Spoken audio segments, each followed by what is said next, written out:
견적을 고를 때 가장 중요하게 보시는 기준이 뭡니까? 가격, 부기, 아니면 또 다른 기준이 있으십니까? 싸게 시작한 공사가 결국 제일 비싸지는 이유. 공장관리명인 유명수입니다. 어떤 사장님이 견적서 3장을 받으셨습니다. 1200만원, 800만원, 그리고 600만원. 여러분이라면 어디를 고르시겠습니까? 대부분은 600만원을 고릅니다. 당연하죠. 똑같은 일인데 싸면 좋은 거 아닙니까? 그런데 제가 20년 동안 현장을 뛰면서 본 사실이 하나 있습니다. 가장 비싼 공사는 항상 가장 싸게 시작됐습니다. 이걸 말씀드리면 두 부류로 나뉩니다. 당연히 견적은 여러 군데 받아서 싼데 하는 거지, 그게 상식이잖아. 싼 데는 이유가 있다. 한번 당해봐라. 저는 오늘 어느 쪽이 맞다 틀리다를 말하려는 게 아닙니다. 다만 구조를 보여드리려고 합니다. 왜 싼 견적이 결국 비싸지는지, 그 안에 어떤 메커니즘이 숨어 있는지. 저희 거래처 중에 이런 곳이 있었습니다. 경남에 있는 공장인데요, 한 동당 200평 3개 지붕 전체에 누수가 있었습니다. 처음에 이 사장님이 선택한 건 부분 보수였습니다. 전체 하면 돈이 많이 드니까요.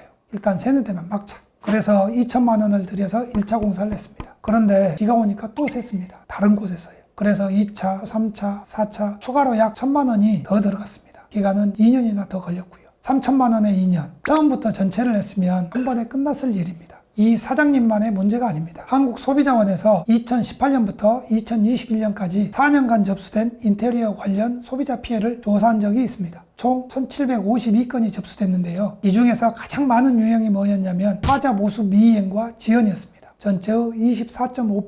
4건 중 1건은 공사 끝나고 문제 생겼는데 업체가 안 고쳐준다는 겁니다. 그 다음이 자재 품질, 시공불량 14.2%, 부실 시공으로 인한 손해배상 청구 8.8%.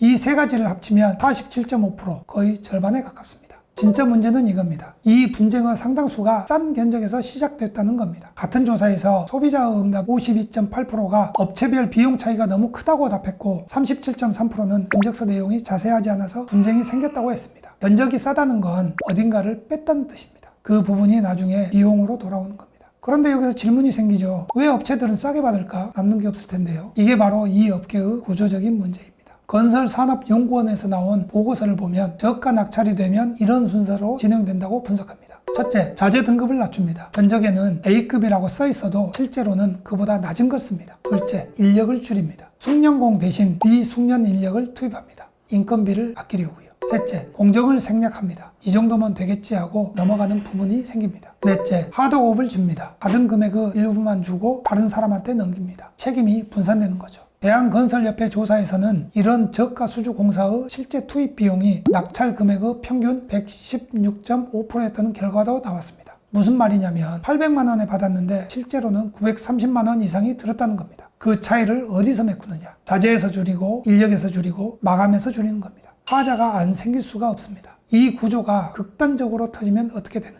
영동고속도로 사례가 있습니다. 최저가로 발주된 이 공사는 건설비가 230억 원이었습니다. 그런데 이후 보수비로 389억 원이 추가로 들어갔습니다. 원 공사비의 1.7배를 보수에 쓴 겁니다. 싸게 지어서 아낀 돈보다 고치는 데 든 돈이 더 많았던 겁니다. 물론 이건 도로 공사고 규모도 다릅니다. 하지만 구조는 똑같습니다. 저한테 온 거래처 중에서도 비슷한 케이스가 있었습니다. 다른 업체에서 400만 원에 지붕 보수를 했는데 볼트캡 교체하고 부분 보수만 한 겁니다. 그 뒤에 조금씩 또 세기 시작했습니다. AS 요청을 했는데 시간만 끌고 제때 오지 않았습니다. 결국 저한테 연락이 왔습니다. 가서 보니까 물동이부터 문제였습니다. 부분만 해서는 안 되는 상태. 결국 전체 보수를 해야 했고 1공장만 3,600만 원이 들었습니다. 거기에 2공장 600만 원, 3공장 400만 원 합치면 5천만 원 가까이 된 거죠. 처음에 400만 원 아끼려다가 10배가 넘는 비용이 발생한 겁니다. 핵심은 이겁니다. 비싼데 하라는 말이냐? 아닙니다. 무조건 비싸다고 좋은 것도 아닙니다. 중요한 건 그 금액 안에 뭐가 들어있느냐 하는 겁니다. 제가 현장에서 20년간 보면서 정리한 기준을 말씀드리겠습니다. 첫째, 견적서에 공정별 단가가 나와 있는지 보십시오. 지붕 보수 일체 800만 원 이렇게 뭉뚱그려 있으면 위험합니다. 어디에 얼마가 들어가는지 항목이 쪼개져 있어야 합니다. 둘째, AS 조건이 계약서에 명시되어 있는지 확인하십시오. 하자 나면 해드릴게요. 이런 말은 약속이 아닙니다. 계약서에 하자 보수 기간과 범위가 적혀 있어야 합니다. 셋째, 부분 보수를 권하는지 전체 진단을 먼저 하는지 보십시오. 가서 바로 여기만 하면 됩니다 하는 곳은 빨리 끝내고 빨리 돈 받으려는 구조일 가능성이 있습니다. 진짜 실력이 있는 곳은 먼저 전체를 봅니다. 여기는 지금 안 해도 됩니다. 하지만 여기 지금 안 하면 나중에 더 큰 문제가 됩니다. 이렇게 말해주는 곳이 제대로 된 곳입니다. 넷째, 커뮤니케이션 방식을 보십시오. 상담 단계에서 질문에 대충 답하거나 설명을 귀찮아하면 공사 후에는 더합니다. 한번 대인 사장님들은 다 아십니다. 다음에는 가격이 아니라 이 사람이 끝까지 책임질 사람인가를 봅니다. 저는 싸게 해드리겠다는 말을 안 합니다. 왜냐하면 싸게 해드리면 나중에 다시 오셔야 되거든요.